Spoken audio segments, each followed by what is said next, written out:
Vienna, 1673. A girl lies motionless beneath silk sheets. Her skin is waxen, her breath rattles like dry parchment. Outside the door, a priest prays. Inside her womb, a child already dead.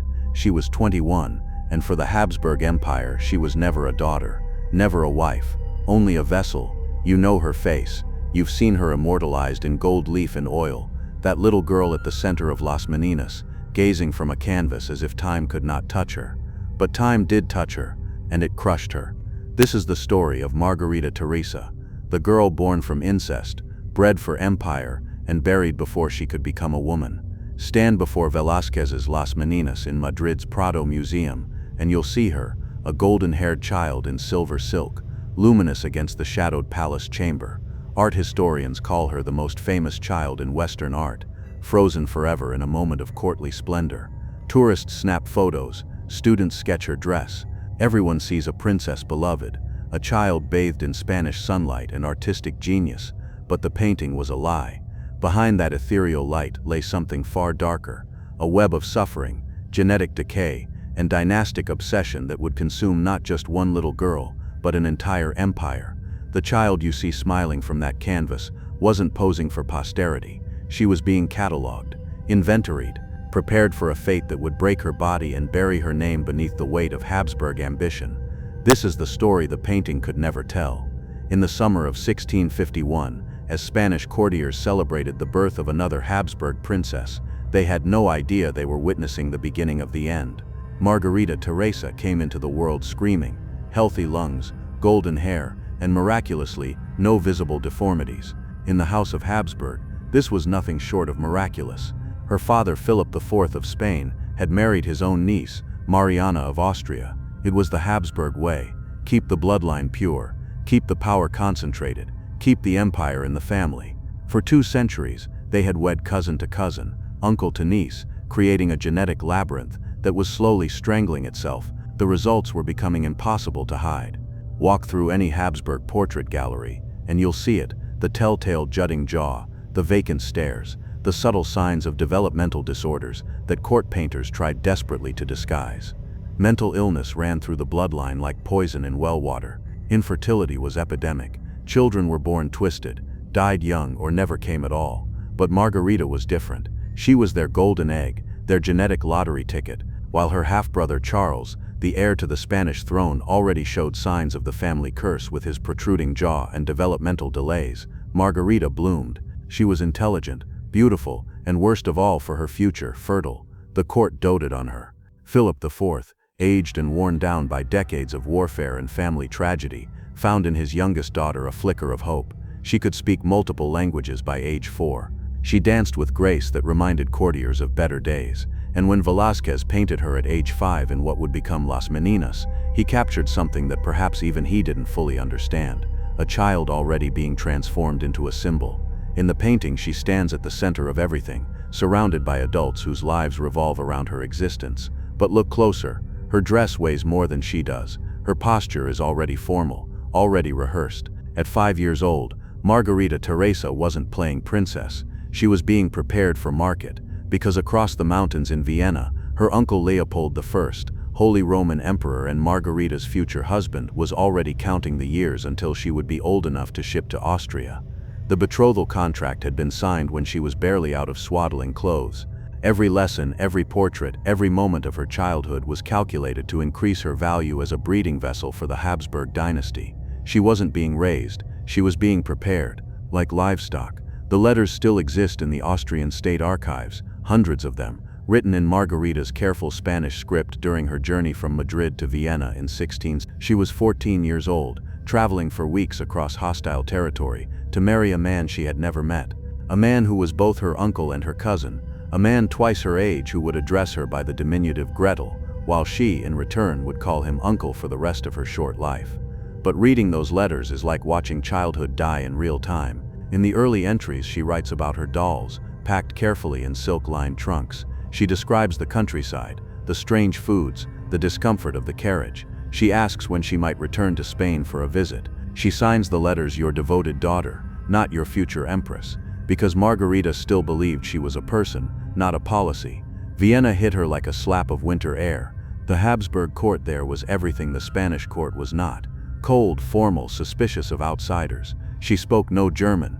The Austrian courtiers whispered that she was too Spanish, too stubborn, too foreign. She refused to eat German food, insisted on Spanish customs, and wrote desperate letters begging her father to let her come home. But home was no longer an option. She had a job now, a function, and that function had nothing to do with happiness, culture, or personal desires. Her wedding to Leopold I in December of 1666 was less a ceremony than a business transaction, the formal transfer of a reproductive asset from the Spanish branch of the family to the Austrian branch. The marriage was consummated immediately. She was 14, Leopold was 36, battle-hardened and desperate for heirs. His first wife had died without producing a son, and the Holy Roman Empire needed continuity. Margarita's body wasn't her own anymore. It belonged to the dynasty, to the empire, to the endless Habsburg hunger for male heirs who could keep their genetic house of cards from collapsing. Within 2 years, she was pregnant. The court physicians celebrated. The pregnancy progressed normally, and then in the 8th month, everything went wrong. The child was born dead, a boy perfectly formed but lifeless. Margarita hemorrhaged for days. The court held its breath, waiting to see if their investment would survive. She did, barely. 6 months later, she was pregnant again. This child lived 3 days. The next pregnancy ended in miscarriage. Another son was born with deformities so severe that he survived only hours. Through it all, Margarita grew thinner, paler, more distant from the vibrant child captured in Las Meninas. But the pressure never stopped. Every failed pregnancy meant another attempt. Every dead child meant another roll of the genetic dice. Every miscarriage meant another month of recovery before trying again. The court physicians noted her declining constitution and nervous temperament, but their solution was always the same: bed rest, prayers, and another pregnancy as soon as possible. By 1669, she had given birth to one surviving child, Maria Antonia, a daughter who would herself be betrothed before her 4th birthday. But daughters weren't enough. The empire needed sons. The dynasty needed heirs. And Margarita's body was failing the only test that mattered. Every child took something from her: flesh, blood, sanity. The court physicians of Vienna kept meticulous records, and their descriptions of Margarita Teresa in her final years read like a medical horror story. Cadaverous complexion, extreme pallor, trembling in the extremities, frequent episodes of melancholia. She was 20 years old, and her body was already breaking down under the relentless pressure of pregnancy after pregnancy. But the machine of empire ground on. Every 18 months, like clockwork, she would conceive again. The court would hold its breath. The Spanish ambassador would send hopeful dispatches to Madrid, and then, more often than not, tragedy would strike. Another miscarriage, another stillbirth, another infant who lived just long enough to be baptized before succumbing to the genetic weight of centuries of inbreeding. Picture Margarita in these final years, no longer the golden child of Las Meninas, but a ghost haunting the corridors of the Hofburg Palace. She had retreated into herself, speaking little, eating less. The vibrant intelligence that had charmed the Spanish court was dimming like a candle in an airless room. She spent hours staring out windows toward the west, toward Spain, toward a childhood that felt like something that had happened to someone else. The pressure from Leopold grew more desperate with each failure. The Holy Roman Empire was under constant threat. The Ottomans pressed from the east, the French schemed from the west, and the Protestant princes grew bolder by the year. Without a male heir, the Austrian Habsburgs faced the same extinction that was slowly consuming their Spanish cousins. Every failed pregnancy wasn't just a personal tragedy, it was a threat to the survival of an empire. In her desperation, Margarita began to look for someone to blame. The court whispered about curses, about Jewish physicians who might be deliberately sabotaging the imperial bloodline. In 1670, as her latest pregnancy ended in yet another devastating miscarriage, Margarita's grief transformed into something darker. She demanded the expulsion of Vienna's Jewish population, convinced that their presence was cursing her womb. Leopold, desperate to appease his increasingly unstable wife, agreed. Thousands of families were forced from their homes, their property seized, their businesses destroyed. The expulsion solved nothing.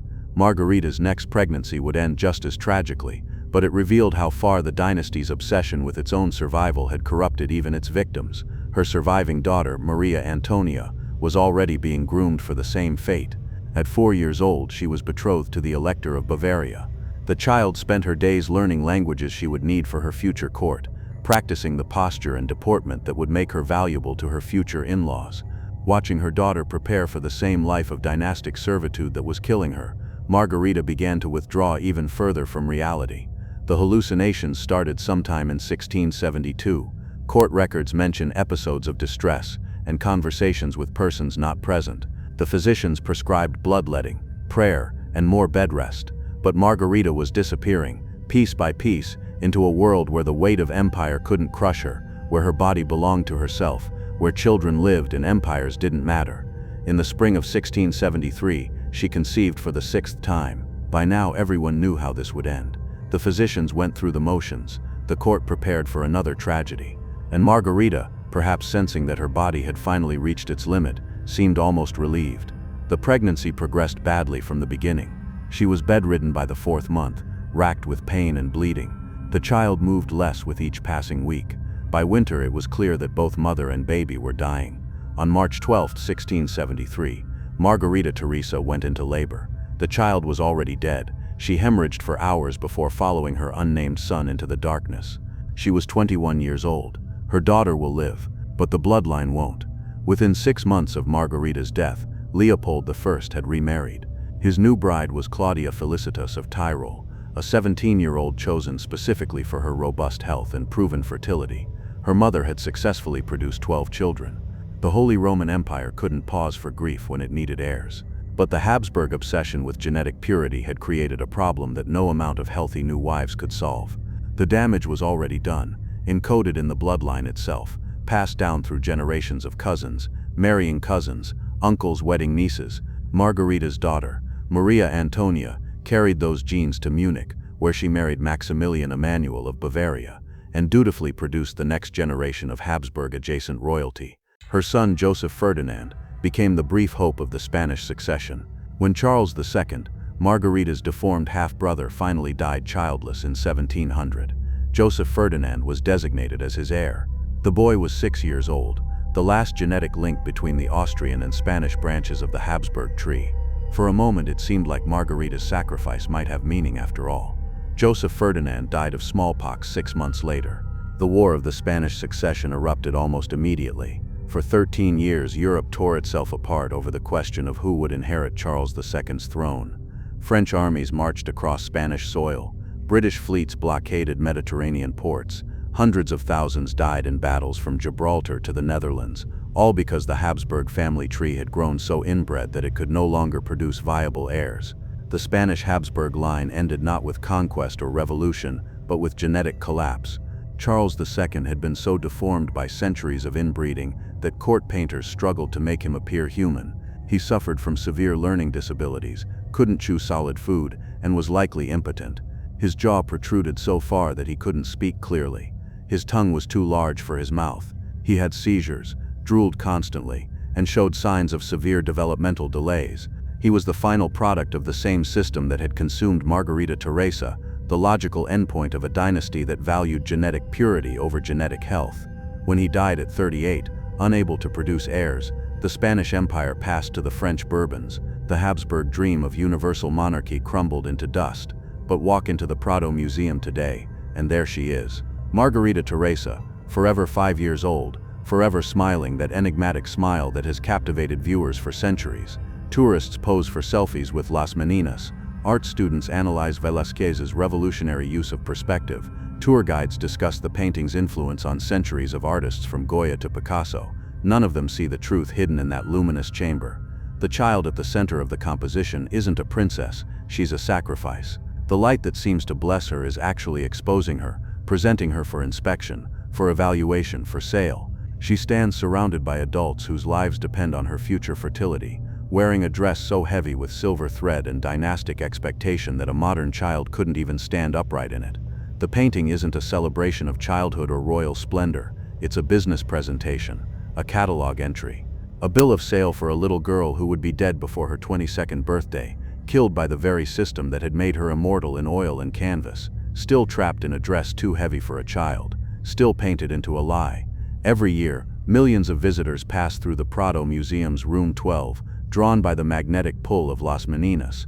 They whisper about Velázquez's genius, about the revolutionary way he captured light and shadow, about the mysterious figures reflected in the mirror at the back of the composition. Photography students discuss his innovative use of perspective. Art historians debate the meaning of every brushstroke, but none of them see Margarita Teresa. Not the real girl, anyway. They see the symbol, the artistic achievement, the cultural icon. They see the princess in the painting, not the victim in the system. They see the child blessed by artistic immortality, not the young woman who died screaming in a Vienna palace with a dead baby in her womb. The painting has become exactly what it was designed to be, a beautiful lie that obscures an ugly truth. Margarita Teresa wasn't preserved by art, she was consumed by it. That luminous chamber isn't heaven, it's a gilded cage. That enigmatic smile isn't contentment, it's the expression of a child who doesn't yet understand what's being done to her. She was born to preserve a dynasty that was already dying, raised to continue a bloodline that was already poisoned, married to produce heirs for an empire that was already crumbling. And when her body finally gave out under the pressure, she proved something that perhaps she never intended to prove. The House of Habsburg didn't deserve to survive. Their obsession with genetic purity had created genetic catastrophe. Their hunger for dynastic control had produced dynastic collapse. Their sacrifice of individual human lives to institutional survival had resulted in the death of the institution itself. Margarita Teresa's tragedy wasn't an aberration in the Habsburg story. It was the inevitable conclusion.